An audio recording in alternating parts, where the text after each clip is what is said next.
왜 하나님께서 아내처럼 그리고 사랑하는 자식처럼 그렇게 사랑하였던 이스라엘 백성들을 심판하셔서 멸망시켰는가?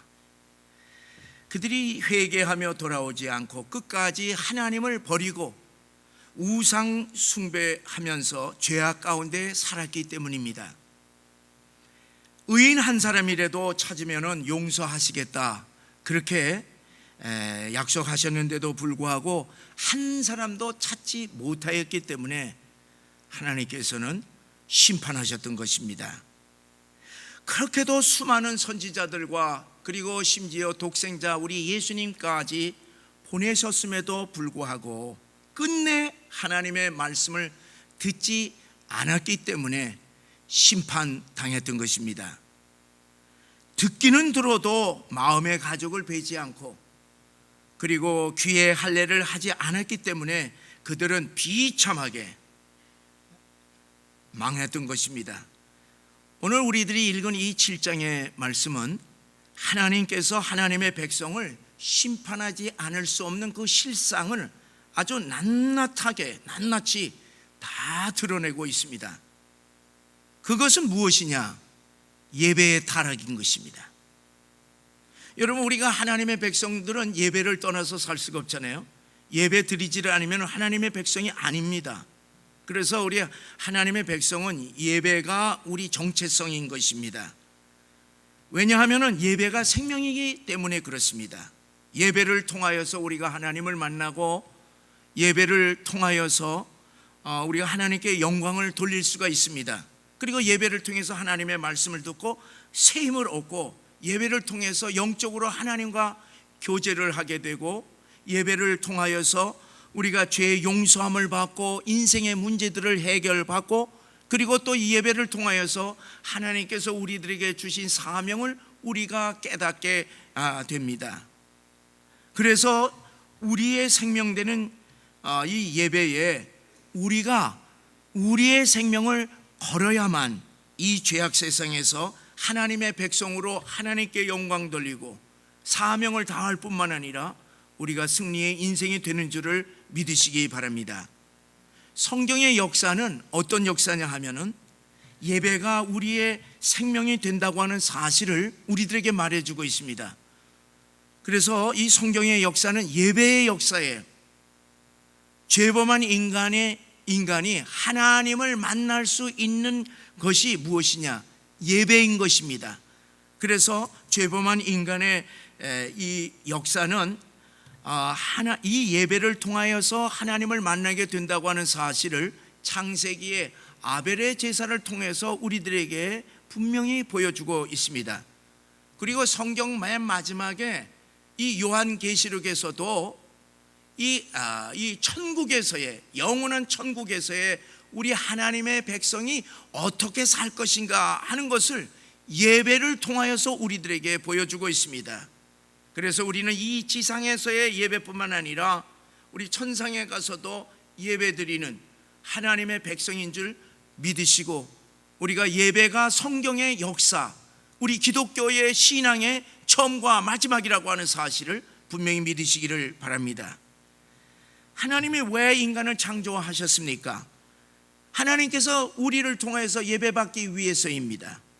하나님을 경외하는 것이, 경배하는 것이 인간 본래의 창조 목적이요 본분이라고 하는 사실을 이사야 43장 21절에서 분명히 밝혀주고 있습니다. 우리 함께 읽겠습니다. 이 백성은 내가 나를 위하여 지었나니 나를 찬송하게 하려 함이라. 그래서 하나님이 창조 때에 우리 하나님께서 인간을 창조하신 목적이 무엇이냐? 예배다 하는 것을 분명히 밝히고 주고 있습니다. 사랑하는 여러분, 우리 하나님께서 왜 이 이스라엘 백성들을 애굽에서 구출하였습니까? 출애굽의 목적이 어디 있느냐? 예배라고 하는 사실을 모세를 통하여서 계속해서 이제 보여주는데, 모세가 바로에게 출애굽의 목적을 밝힙니다. 우리 다 같이 읽겠습니다. 히브리 사람의 하나님 여호와께서 나를 왕에게 보내어 이르시되 내 백성을 보내라. 그러면은 그들이 광야에서 나를 섬길 것이니라 하였으나 이제까지 내가 듣지 아니하도다. 자, 하나님께서 이 모세를 통하여서 10가지 재앙을 내릴 때마다 모세를 통하여서 바로에게 무엇을 얘기하라고 그랬냐 하면은 동일하게 내 백성을 보내라. 그러면은 그들이 광야에서 나를 섬길 것이니라. 내 백성을 보내라고 그렇게 동일하게 요구를 하였던 것입니다. 신약 시대에 와서 예수님이 죄인을 구원하신 목적을 또한 밝히고 있습니다. 요한복음 4장 23절에 우리 함께 읽어보시겠습니다. 아버지께 참되게 예배하는 자들은 영과 진리로 예배할 때가 오나니 곧 이때라. 아버지께서는 자기에게 이렇게 예배하는 자들을 찾으시느니라. 하나님께서 예배하는 자를 찾으시기 위해서 예수님을 통하여서 구원의 역사를 일으키셨다고 하는 사실입니다. 이 계시록에서도 보면은 천군 천사들과 그리고 먼저 갔던 이 하나님의 백성들, 천국 백성들이 거룩하다 거룩하다 거룩 거룩 거룩 이렇게 찬양을 하면서 하나님 아버지와 어린 양 예수님께 예배드리는 그 웅장한 광경을 요한계시록에서는 계속 우리들에게 전해주고 있습니다. 사랑하는 성도 여러분, 성경은 처음과 끝이 예배를 기록하고 있기 때문에 예배가 우리들의 생명인 줄을 분명히 깨달으시기를 바랍니다. 그래서 이 예배가 무너지게 되면은 신앙생활뿐만 아니라 우리 인생 전체가 무너진다고 하는 사실을 우리들이 꼭 명심하시기를 바랍니다.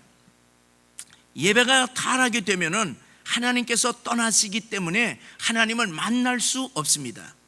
생명되는 예배가 잘못되게 되면은 아무리 다른 것들 뭐 헌신하고 뭐 잘한다 할지라도 하나님에게는 아무 소용이 없는 헛된 것이라고 하는 사실을 분명히 아시기를 바랍니다. 우리 이곳에 재직 여러분 많고 또 피택되신 분들이 있습니다. 여러분들 교회를 섬기는데 1번은 무엇이냐? 예배를 충시하는 거예요. 예배를 소홀히 하고 교회를 헌신봉사한다는 것은 하나님과 관계가 없는 거예요. 예배가 1번, 그 다음에 모든 성경 공부, 그 다음에 전도 선교입니다. 여러분, 하나님께 영광 드리지 못하고 하나님의 은혜 받지 못하고 하나님께 능력 받지 못하면서 무슨 뭐 선교고 전도고 할 수가 있습니까? 할 수도 없는 것입니다. 자, 오늘 여기 이제 우리들이 7장 보게 되면 7장에서부터 10장까지의 내용은 하나님께서 예레미야에게 너 예루살렘 성전, 하나님의 성전 문 앞에 서서 이 성전에 들어오고 나가는 사람들을 향하여서 선포하라, 그렇게 명령하셨던 것입니다. 무엇에 대하여서 말을 하라 그렇게 했냐 하면은 성전에 예배드리기 위해서 들어오는 종교 지도자들과 온 백성들의 그 예배가 타락되었다고 하는 사실, 예배의 타락성을 고발을 하고 이 타락을 심판을 이 회개하지 아니하면 반드시 심판한다 하는 사실을 고해라 그랬습니다. 4절 여러분 이렇게 눈으로 보시고요, 8절 보세요, 10절 보세요. 너희들의 모든 예배의 행위들은 다 거짓이다 그렇게 외치신 것입니다. 우리 4절을 말씀을 함께 읽겠습니다. 시작. 너희는 이것이 여호와의 성전이라 여호와의 성전이라 여호와의 성전이라 하는 거짓말을 믿지 말라. 예레미야가 성전 앞에 딱 서서 종교 지도자들, 백성들, 왕, 뭐 지도자, 뭐 고위 정치 지도자들, 뭐 이 왕자들 뭐 다 들락날락하는 이런 사람들을 향하여서 너희가 이곳이 하나님이 계신 성전인 줄 아느냐? 아니다. 여호와의 성전이 아니라 여호와의 성전이라고 하는 것은 거짓말이다 그렇게 얘기를 했습니다. 하나님의 계신 성전이라고 말하는 것 착각하지 말라는 얘기입니다. 이곳에 어디 하나님이 계시느냐, 이런 곳에 착각하지 말라. 이 말씀을 하는 것입니다. 성전 문 앞에서 예배드리러 들어가는 사람들 안에서 여기 이거 하나님의 성전이라 거짓말이다 이렇게 하니까 어떻게 되겠습니까? 난리가 난 거예요. 난리가 난. 이스라엘 백성들에게 있어서 예루살렘 성과 예루살렘 성전은요, 이것은 하나님을 상징하는 것이기 때문에 그들은 그것에 대하여서 얘기를 하게 되면요, 그들의 본질적인 그 인생 전체 자체를 흔드는 거기 때문에 난리가 납니다. 그래서 이 성전을 허물어뜨린다고 말씀하신 예수님에 대해서 신속모독이라 해서 재판에 사형을 집행시키게끔 하고, 또 이 예레미야를 향하여서 이렇게 얘기한다고 해서 잡아서 죽이려고 그럽니다. 우리가 이해는 얼마든지 할 수가 있죠.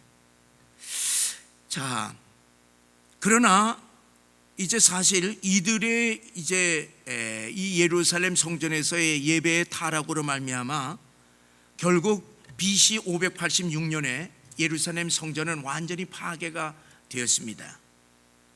자, 사랑하는 여러분, 오늘 이렇게 예레미야가 너희가 이것이 성전이라 하느냐 거짓말이다 하는 이 말은요, 당시에만 해당된 말이 아닙니다.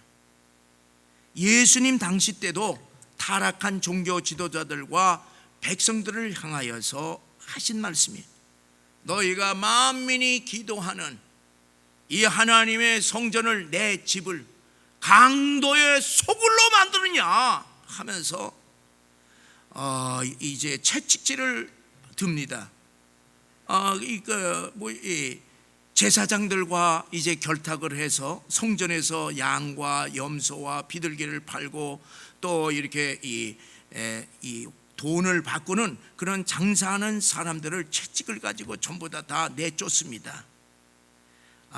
그리고 당시 예루살렘 이 성전은 그렇게 장사를 하기 때문에 어떤 현상이냐 하면은 이 예루살렘 성전은 그냥 종교적이고 의식적인 형식적인 제사만 있을 뿐 하나님께 드리는 예배를 찾아볼 수가 없는 것입니다. 여러분 생각해 보세요. 이 제사장들, 대제사장을 포함해서 모든 지도자들이 하나님의 집이라고 하는 명분, 이 집이라고 하는 이 이름을 가지고 지도자들이 뭘 했습니까? 도둑질을 한 거예요. 전부 다 장사하고 결탁을 해갖고 성전을 위해서 그냥 다 팔고 이것저것 팔고 시끄러운 소리 나고, 그러니까 그곳에서 무슨 하나님께 기도드리면서 예배드리는 장소가 되겠습니까? 그러니까 예수님께서 그냥 채찍을 들고서 막 그냥 다 내쫓았던 것 아니겠습니까? 그러니까 큰 소독이 났죠.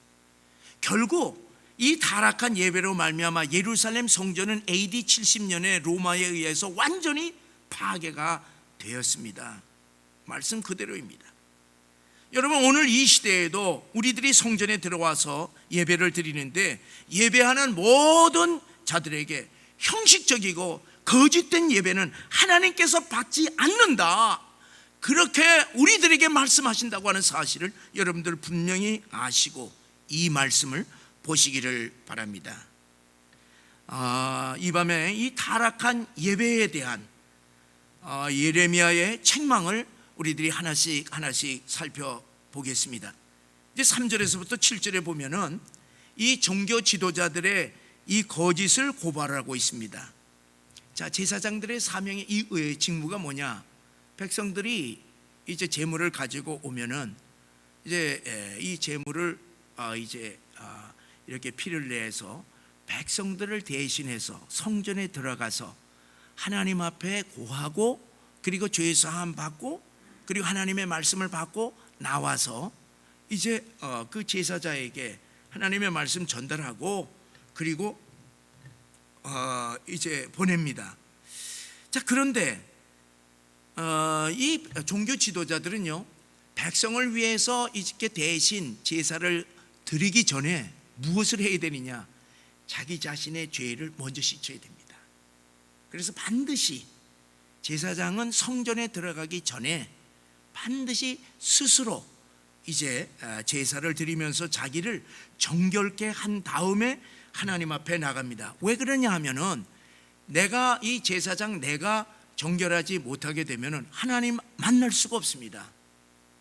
만날 수 없고 음성 들을 수도 없고, 그리고 실질적으로 뭐냐면 죄 사함 받지도 못하는 것이에요. 그렇기 때문에 이렇게 제사자가 아니라 대신 제사장이 먼저 정결케 한 다음에 그 사람의 죄를 고하면서 그 사람을 위해서 이제 대신 하나님 앞에 제사 드리는 것 아니겠습니까? 그래서 먼저 자신을 위해서 제사를 드리는 겁니다. 그냥 의식적으로 제사를 드리는 게 아니에요. 그냥 오늘도 잡아서 내게 피 뿌리고 뭐 씻고 이렇게 아무 생각 없이 그렇게 스스로 이 제사를 드리는 것이 결코 아닙니다. 어떻게 해야 됩니까? 자기 자신의 구체적인 죄를 하나님 앞에 고백을 하고 그 죄에 대해서 내가 이 짐승의 피로 깨끗하게 한 다음에 그 다음에 다른 사람의 죄를 가지고 이제 하나님 앞에 가는 것 아니겠습니까? 자, 그렇기 때문에 여기 오늘 본문에 3절과 5절에 이렇게 말씀합니다. 이 종교 지도자들에게 뭐라고 예레미야가 얘기를 하느냐? 너의 길과 행위를 바르게 하라. 그리고 5절에 보면은 너희가 만일 길과 행위를 참으로 바르게 하면은 내가 이 땅에서 너희들 오래오래 살게 하겠다, 심판하지 않겠다, 그렇게 말씀을 합니다.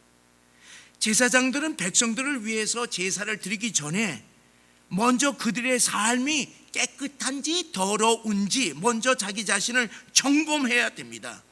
그래서 그것을 깨끗하게 된 다음에 그 다음에 자기의 직무를 행하는 것이에요.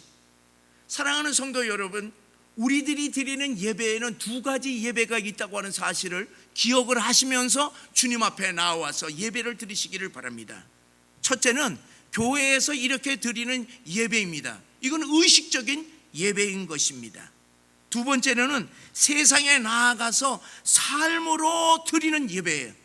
너희가 거룩한 산 제사로 제물을 드리라고 하듯이 우리들이 이 세상에 나아가서 제물처럼, 이 죽은 사람이 아니라 산 제물처럼 우리들이 올바른 길, 올바른 행위를 하면서 이 땅에서 살아야 되는 것입니다.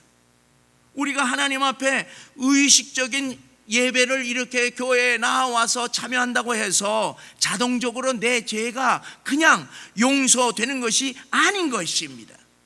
여러분, 우리들이 예배 드릴 때 반드시 생각해야 될 것은 구체적으로 내가 세상에서의 삶 속에서 내가 바른 길을 걸었는지 바른 행위를 했는지 안 했는지 내가 살펴야 됩니다. 만약에 못했다고 하면 어떤 죄를 지었는지 내가 지은 죄에 대하여서 하나님 앞에 구체적으로 이제 지었습니다, 용서하시옵소서, 그렇게 간구할 때에 하나님께서 용서를 해 주신다고 하는 사실입니다. 죄에 대한 구체적인 고백 없이 하나님 앞에 드리는 예배는 죄 사함이 없이 그냥 예배 드리는 형식적인 의식적인 예배로 끝난다고 하는 사실을 여러분들 분명히 아시기를 바랍니다.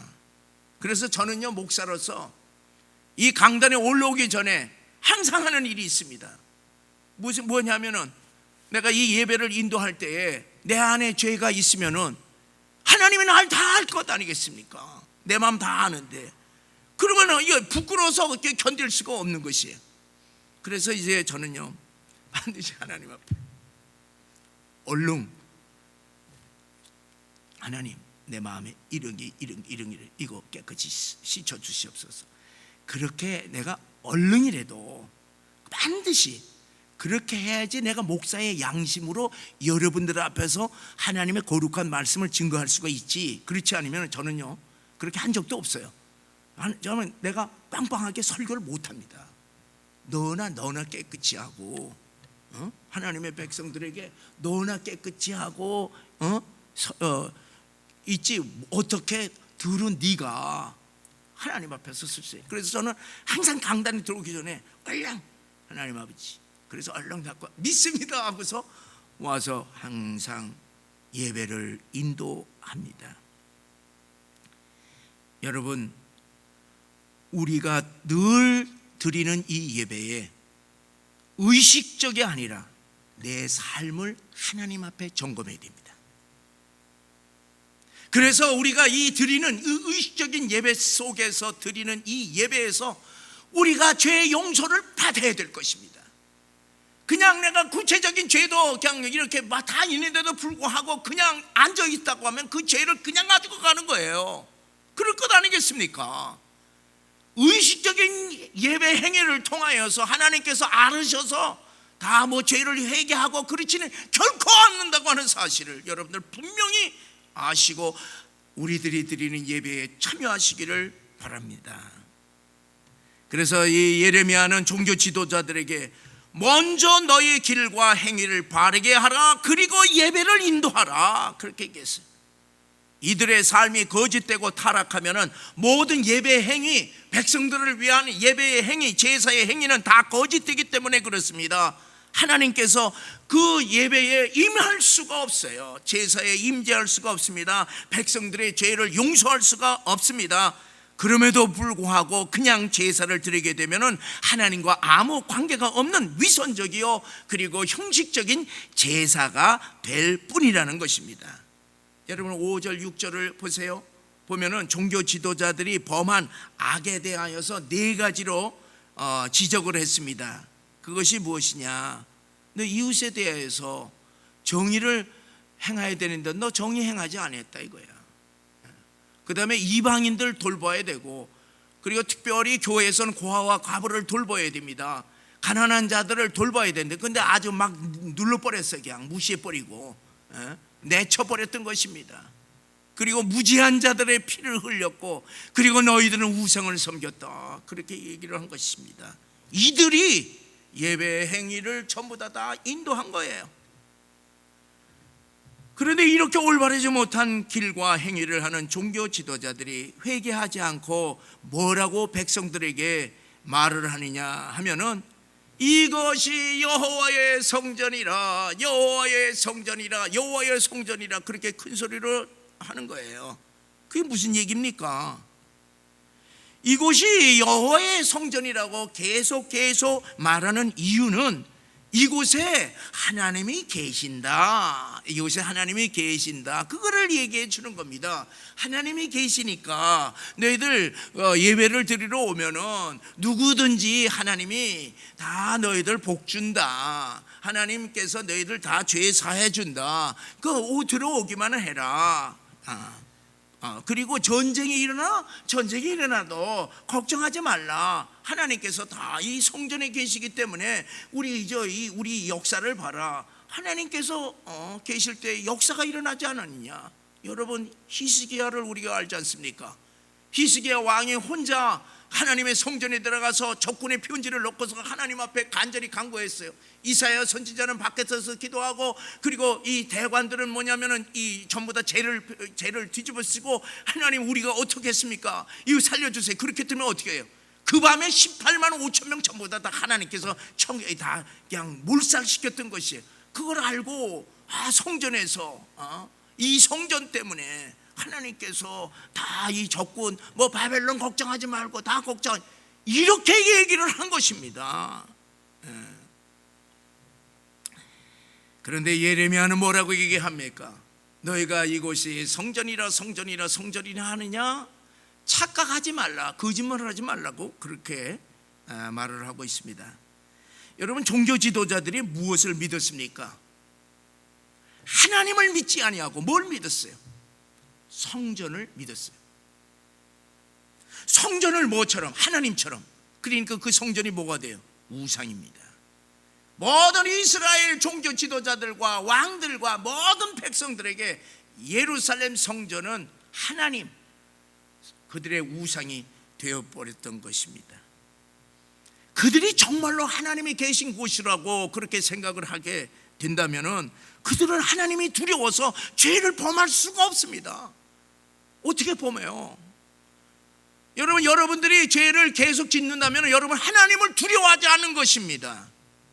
우리가 정말 하나님의 백성으로서 우리들이 하나님을 정말로 두려워한다면요, 죄 짓고요 어떻게 하냐? 회개 안 할 수가 없어요. 이들이, 종교 지도자들이 정말로 하나님이 계신 곳이라고 그들이 말한 것처럼 했다고 할 것 같으면, 하나님이 두려워서 죄를 지었다면 그 죄를 용서를 얼른 해야 돼요. 용서, 하나님 앞에 구할 수가 없습니다. 빨리 회개를 해야 될 것 아니겠습니까? 그런데 회개했나요? 안 했어. 왜? 그 하나님을 믿지 않았기 때문에 그렇습니다. 그렇기 때문에 그들은 회개하지 않았어요. 그들은 어떻게 했느냐? 이들은 그 가나안 종교처럼 이 하나님을 섬겼던 것이. 가나안 종교들은 뭐예요? 여러분, 이 세상의 모든 우상 종교들 다 보세요. 뭐만 하면 되냐? 복채 놓고 재물 갖다 놓고 자기의 죄와 아무 관계 없어, 가서 제사만 드리고 오면 그걸로 끝나는 거예요. 이 세상의 모든 것 다 보세요. 다 뭐를 합니까? 그냥 가서 의식에 참여하면 그걸로 끝나는 거야. 우리 살아계신 하나님은 그렇지가 않습니다. 여러분, 그래서 이들이 뭐라고 얘기하냐면은 이 죄악된 삶을 이 지도자들이 그대로 가지고 있기 때문에 이들은 하나님의 올바른 말씀을 전할 수가 없어요. 그리고 하나님의 성전에 들어가서 하나님으로부터 말씀 못 받습니다. 아니, 하나님 만날 수도 없고 근데 이 말을 전하긴 전해야 돼요. 뭐를 전해? 자기 생각을 그냥 얘기하는 거예요. 자기 마음, 자기 생각. 그러게 하나님이 복 주시고, 하나님께서 이렇게 물질을 많이 바치시니 하나님의 축복이 있을지어다. 하나님이 당신 잘해줄 거고 걱정하지 말고 안전하고, 이렇게 그냥 전부 다 그냥 백성들 좋은 소리, 달콤한 소리 그냥 전부 다 한 거야.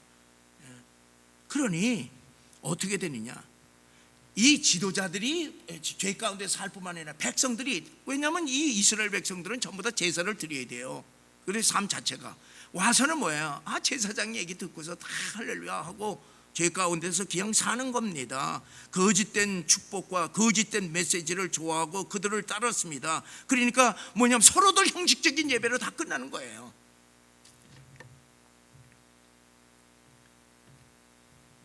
거짓말이죠. 9절에서부터 10절에 보면은 기가 막힙니다.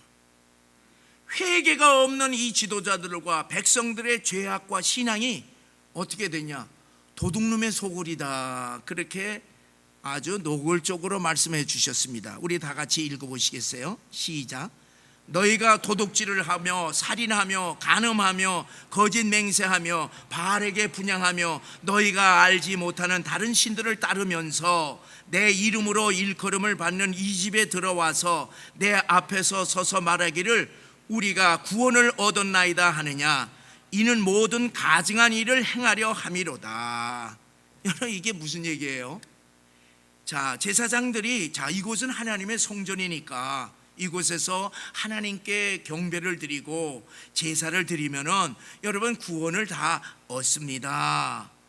그렇게 백성들에게 가르치는 것입니다. 그러니까 이건 뭐냐? 순전히 사기꾼의 거짓말이라는 얘기입니다. 믿지 말라는 얘기예요. 믿지 말라는 얘기예요. 여러분, 여기에서 그대로 보세요. 자, 우리 이 말씀을 보게 되면은요, 이 9절의 말씀을 우리들이 이렇게 보면은 이 죄목들이 무엇이냐? 이 죄목들은 무엇이냐면 지도자들이나 백성들이 모든 것을 모두 뭐를 범했느냐? 십계명을 다 어긴 것입니다. 십계명을 어긴 거예요. 여러분 보세요. 도둑질하며 8계명, 살인하며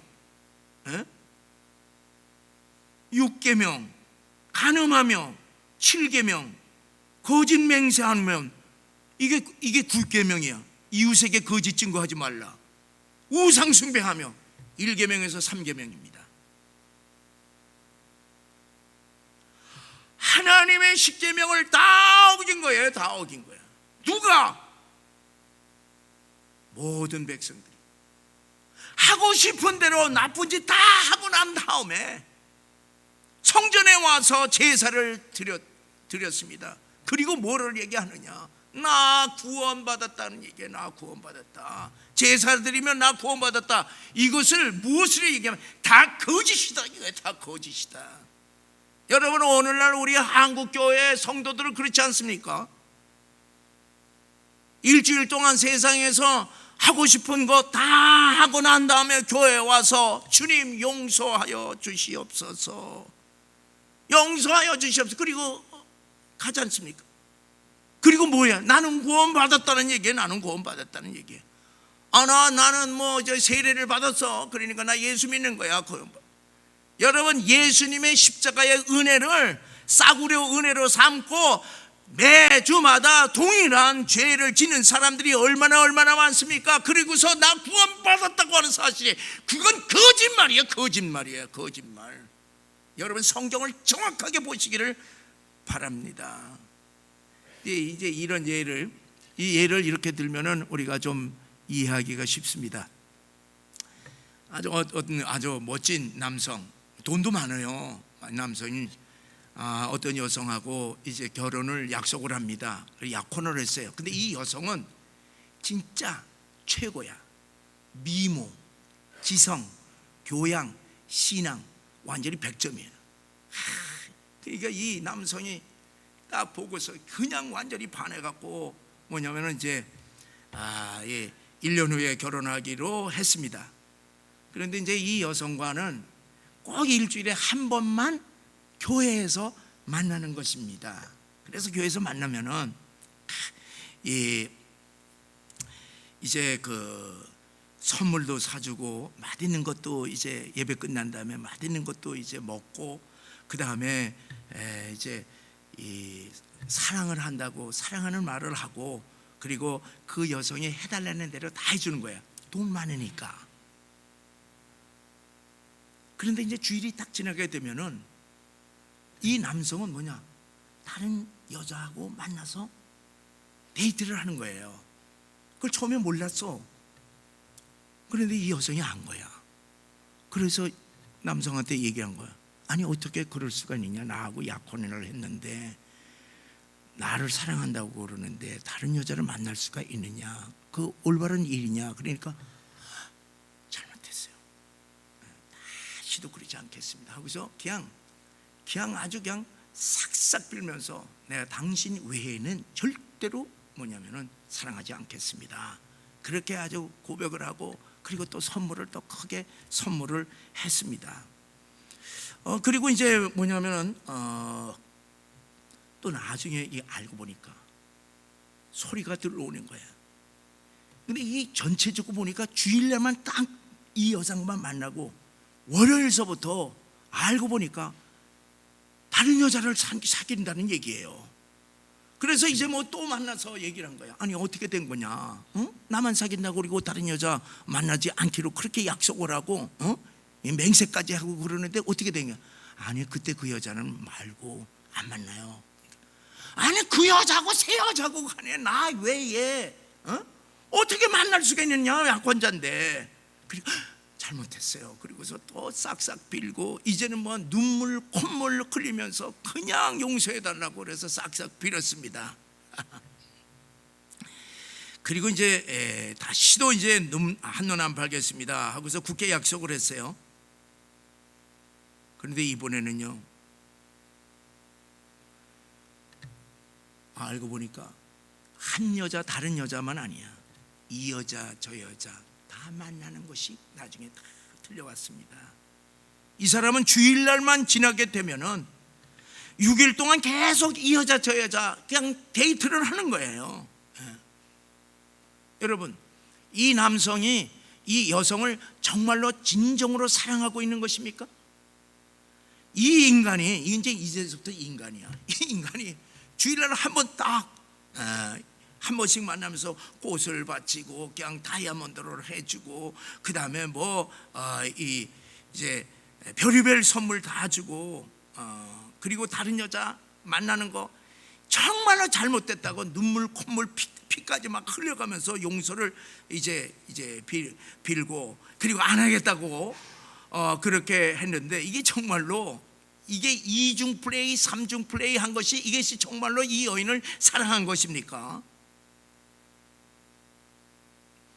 사랑하는 여러분, 이 멋진 여성이 어떻게 하겠어요? 그리고서 이 남성이 말이야 뭐라 그러냐면은 온 동네방네 다 얘기하는 거야. 아무개 이제 곧 나랑 결혼할 거야. 그러니까 다 아주 그냥 다 부러워하는 거예요. 그러면서 별별 여자들 다 만나는 것입니다. 여러분, 이 멋진 여성이 나중에 어떻게 하겠어요? 결혼하겠습니까? 천만의 말씀이지, 천만의 말씀. 이 시커먼 도둑놈하고서 만약에 입이 걸면은 별별 욕을 다 할 것 아니겠어요? 그렇지는 않겠지. 지성이 있으니까. 뭐라고 해요? 가증스럽다는 얘기입니다. 결혼은 커녕 박살낼 것 아니겠습니까? 여러분, 하나님이 예레미야를 통하여서 유다 지도자들과 모든 백성들에게 지적하는 것이 바로 이 점입니다. 세상에서는 온갖 죄를 다 짓고 하나님 앞에 나와 사죄의 예배를 계속 반복해서 드린다고 해서 하나님께서 그 사람을 받아주시겠느냐? 타락한 예배에 대하여서 하나님께서 과연 받아주시겠느냐? 마음에는 하나님 하나도 없으면서 몸만 그냥 예배 드리는 것에 대하여서 하나님께서 그 예배를 받아주시겠느냐?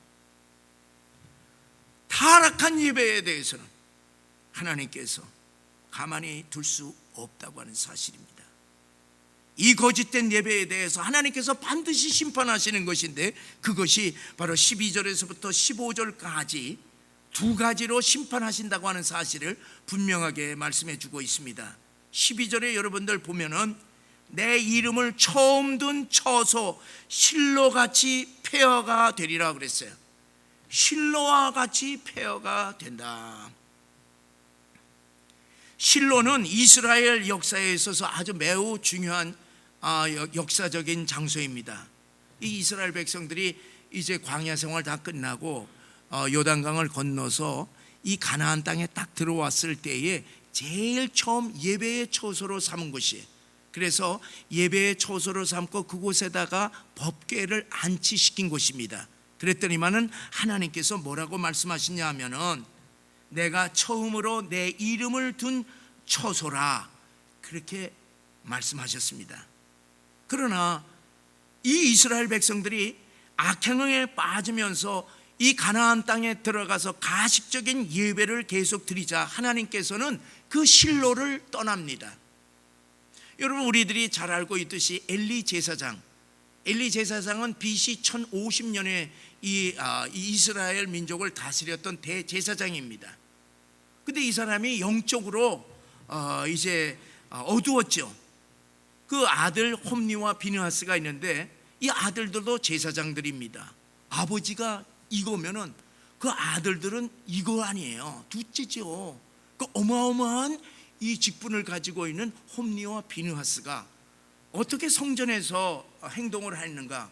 그 홈니와 비느하스의 길과 행위를 보게 되면은 그 후대의 제사장들이 어떠한 행동을 했는가 우리들이 쉽게 이해할 수가 있습니다. 이 제사장, 이 아들 둘이 성전에서 수종드는 여인들을 겁탈을 한 겁니다. 그리고 제사장들이 먹어서는 안 될 것이 있어요. 뭐든지 제사를 드리게 되면은 요거는 제사장 몫이 있고 요거는 제사자의 몫이 있고 또 하나님 몫이 따로 있습니다. 그래서 이 하나님은 그것을 율법으로 정해 놓으셨기 때문에 그 고기를 마음대로 율법대로 하지 않을 때는 하나님께서 심판하시는 것이. 근데 이 홈리와 비느하스는 어떻게 하느냐? 제물 중에 맛있는 부분은 그거 전부 다 딱 찍어 갈고리를 찍어서 자기들이 먹은 거예요. 이건 무엇을 의미하느냐? 하나님이 정하신 예배의 법도를 이 제사장이라고 하는 직분을 가지고 마음대로 한 것입니다. 그랬더니만 어떤 역사가 일어났습니까? 이 블레셋이 전쟁을 그냥 공격해 들어온 것이에요. 공격해 들어와서 이 이스라엘이 수세에 처해 있게 되니까 큰일 난 거예요. 어떻게 합니까? 법궤를 가지고 나가라. 이 엘리 제사장이 법궤를 가지고 나가라고 그랬어요. 왜? 과거에 법궤를 가지고 나갈 때마다 전쟁에서 다 승리를 했거든요. 그러니까 이 엘리 제사장은 뭐냐면 법궤를 가지고 이 성전에서 법궤를 가지고 전쟁터에 나가게 되면은 이 적군들이 자동적으로 다 패배할 줄 알고 믿고 그렇게 보낸 거예요. 어떻게 됐습니까? 법궤를 빼앗긴 것이에요. 무슨 얘기입니까? 엘리와 홈리와 비느하스 모든 이스라엘 백성들이 그 법궤를 뭘로 생각합니까? 우상으로 봤던 것입니다. 그래서 우상으로 섬겼기 때문에 이제 패전으로 말미암아 그 언약궤를 빼앗긴 것이, 빼앗긴 거를 그걸로 끝났습니까? 홈리, 비느하스 두 아들 전부 다 전쟁터에서 다 죽었어요. 그 소식을 들은 그 며느리 임신해서 해산을 해야 되는데 그 소식 듣고 죽습니다. 그 모든 소식 듣고 엘리가 그냥 목이 부러져서 죽습니다. 무엇입니까? 예배의 타락으로 말미암아 이 가문이 몰살될 뿐만 아니라 무엇이 나라가 망했던 것입니다. 심판받았어요. 그리고 지금 무슨 얘기를 하냐면 예레미야 시대는 벌써 400년이 지난 곳이에요. 이 400년이 지났음에도 불구하고 그 실로라고 하는 것은 뭐냐면 황폐해져 있습니다. 어떻게 했습니까? 예배가 타락된 곳에는 하나님께서 철저하게 심판하신다고 하는 사실을 예레미야를 통하여서 너희들이 예배를 타락한 예배를 드리느냐? 너희들은 실로같이 될 것이다. 왜? 예루살렘 성전을 자랑하는 너희들아, 과거의 예루살렘 성전처럼 하나님이 계셨던 그 실로가 폐허가 되듯이 이 예루살렘의 폐허가 될 것이다. 그것을 말씀해 주고 있는 것입니다. 이 백성들은 성전 자체가 그들의 안정과 행복과 전쟁으로부터 그들을 구원해 줄 그렇게 믿었던 것이 뭐가? 예루살렘 성전이 그들의 우상이 되었던 것입니다. 여러분, 오늘날 수많은 많은 사람들이 교회를 나오는 것으로 뭐냐면은 끝나고 예배 드리는 것으로 그것으로 끝나고 일주일 동안 이 남자 이 여자 저 여자가 그냥 사귀었듯이 수많은 많은 우상들을 섬기는 것이 아니겠습니까? 그렇게 될 때에 어떻게 했냐? 예배의 타락으로 하나님의 축복이 임할 수 없다고 하는 사실을 말씀해 주는 동시에 실로와 같이 폐허가 되리라. 무서운 말씀인 것입니다. 15절에는 뭐라고 말씀했냐면은 이런 거짓된 예배를 드린 유다 백성들에게 너희들은 북이스라엘에 에브라함 자손처럼 패망하리라 그랬어요. 패망하리라. 에브라함 북이스라엘, 이 에브라함은 북이스라엘의 대표적인 지파입니다. 그러니까 북이스라엘 전체를 에브라함이라고 얘기를 하는 겁니다. 남북으로 갈라진 다음에 북쪽의 10개 지파가 이제 남쪽의 예루살렘 성전으로 북쪽에 있는 사람들이 내려올까봐 그냥 남북을 분단시켜 놓고 단과 이 베델에다가 금송아지 갖다 놓고 이것이 하나님이라고 섬기게 했던 것입니다. 그렇게 했더니만 어떻게 됐어요? 타락한 예배를 통하여서 하나님께서 유다가 멸망하기 100년 전에 아수르 제국에 의해서 완전히 그냥 다 흩어버렸습니다. 왜? 타락한 예배, 하나님을 금송아지로 그냥 둔갑시킨 우상 숭배 때문에 하나님께서는 이스라엘 10개 지파, 그 사랑하는 이스라엘 없애버렸던 것입니다. 사랑하는 여러분, 오늘 여기에 이 예레미야를 통해서 뭐라고 얘기하냐면은 북이스라엘의 에브라임 지파들처럼 너희들의 예배 타락으로 말미암아 너희들은 멸망하리라. 그래서 이 말씀처럼 BC 586년에 바벨론에 의하여서 예루살렘 성전은 완전히 파괴가 되어 버렸습니다. 사랑하는 성도 여러분, 2000년의 교회 역사를 보세요. 그 땅에 예배가 타락되고 그 예배가 무너지게 되면 하나님께서는 그 땅을 떠나버렸습니다. 우리 요한계시록의 말씀처럼 촛대가 옮겨버린 것입니다. 유럽 교회들을 가보면요, 얼마나 그 예배당에 그 화려합니까? 그러나 딱 들어가면서 느끼는 것이 무엇입니까? 이곳에서는 하나님이 계시지 않는다 하는 것을 그냥 느낄 수가 있습니다. 영적으로 완전히 황폐한 곳이 되어버렸습니다. 왜 그렇습니까? 하나님께 드리는 예배가 무너진 지 오래되었기 때문에 그렇습니다. 여러분, 미국도 마찬가지 아니겠습니까? 미국도 위기에 처해 있고 오늘 우리 대한민국도 지금 예배가 무너지고 있기 때문에 우리는 영적인 위기에 정말로 직면해 있습니다. 그렇기 때문에 사랑하는 성도 여러분, 우리가 이 예배에 우리의 생명을 걸기를 바랍니다. 저는요, 내 목숨이 죽는 한이 있더라도 예배는 절대로, 이제까지도 그렇지만 앞으로도 예배에 저는 절대로 내가 훼손되지 아니하고 예배에 내 생명을 거는 것입니다. 여러분, 목회에서는 그래야 됩니다. 사랑하는 우리 모든 성도님들도 저처럼 주의를 지키는, 그리고 예배를 생명처럼 아시는 여러분들 되시기를 주의 이름으로 간절히 축원합니다. 여러분, 분명히 아시기를 바랍니다. 우리 신앙의 처음과 끝이 무엇이냐? 예배인 것이. 그렇기 때문에 이 예배가 무너지게 되면 어떻게 되느냐? 여러분, 예배가 딱 무너지잖아요. 그러면 어떻게 되냐? 마귀를 섬기게 되어 있습니다. 우리는 누군가 섬겨야 돼요. 우리가 예배가 무너지게 되면 이 사탄 마귀는 우리의 마음을 흔들어서 아무것도 없는데도 불구하고 우리 마음을 불안하게 만든다고 하는 사실을 아시기를 바랍니다. 여러분, 예배가 무너지게 되면 마귀는 우리의 가정을 흔들어 버리는 것이에요. 그래서 자녀들을 통하여서 그냥 이 가정을 막 흔들어 버려요. 부부지간의 불화를 통하여서 그냥 가정을, 그 평안한 가정을 그냥 흔들어 버리는 것입니다. 여러분, 이 예배가 무너지게 되면 마귀는 어떻게 우리 사업 흔들어 버려서 생각지도 않은 것에 문제가 빵 터지는 것입니다. 그렇기 때문에 사랑하는 여러분, 과거 이스라엘 백성들처럼 우리가 어떻게 해야 되느냐? 전쟁이 난다 하더라도, 전쟁이 딱 난다 하면은 전쟁 앞에 먼저 싸우기 전에 하나님 앞에 예배 드리고 제사 드리고 그 다음에 전쟁을 하는 거예요. 그래서 이스라엘 백성들이 가는 곳곳마다 그들의 무기, 국력, 군사력 관계없이 하나님께서 다 승리케 해 주셨습니다. 그래서 전쟁은 누구에게 달려있느냐? 하나님께 달려있다고 그렇게 하나님께서 말씀하시고 있습니다. 여러분, 사랑하는 여러분, 우리들이 어떠한 전쟁 가운데 앞에 놓여있다 하더라도 이 예배의 생명을 걸고 먼저 하나님께 예배하는 예배의 예배자들이 되시기를 주의 이름으로 간절히 축원합니다.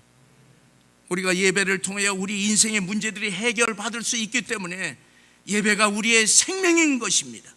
수고하고 무거운 짐진 자들아 다 내게로 오라. 이 말씀은 수고하고 무거운 인생의 모든 문제들, 죄의 문제들, 질병의 문제들, 가정의 문제들, 문제가 무엇이든지 간에 내게로 가져와라. 내게로 오는 것은 뭐냐? 예배자로 오라고 하는 말씀이십니다. 예배의 생명을 건 그 한 사람의 의인을 통하여서 하나님께서는 나라를 구원하시기를 원하신다고 하는 사실을 믿으시기 바랍니다. 여러분, 성경 전체에 하나님의 마음에 가장 아파했다고 하나님께서 말씀하신 분이 있습니다. 누구입니까? 다윗이잖아요. 그래서 시편 84편 10절을 우리 읽어보시겠습니다. 주의 궁정에서의 한날이 다른 곳에서의 첫날보다 나은즉 악인의 장막에 사는 것보다 내 하나님의 성전 문지기로 있는 것이 좋사오니. 성전에서 주님께 예배가 드리는 그 예배가 세상에서의 최고의 가치라고 하는 사실을 그는 고백을 하면서 그가 평생에 가지고 있는 소원 하나가 있습니다. 그것이 시편 27편 4절의 말씀입니다. 우리 다 같이 읽어보시겠습니다. 시작. 내가 여호와께 바라는 한 가지 일, 그것을 구하리니 곧 내가 내 평생에 여호와의 집에 살면서 여호와의 아름다움을 바라보며 그의 성전에서 사모하는 그것이라. 사랑하는 성도 여러분, 예배가 점점 무너져가는 이러한 어려운 시국을 맞이해서 예배가 우리의 생명을 거시고 지켜가시는 하나님이 찾으시는 그 한 사람, 그리고 예배의 사명자가 되시기를 주의 이름으로 간절히 축원합니다.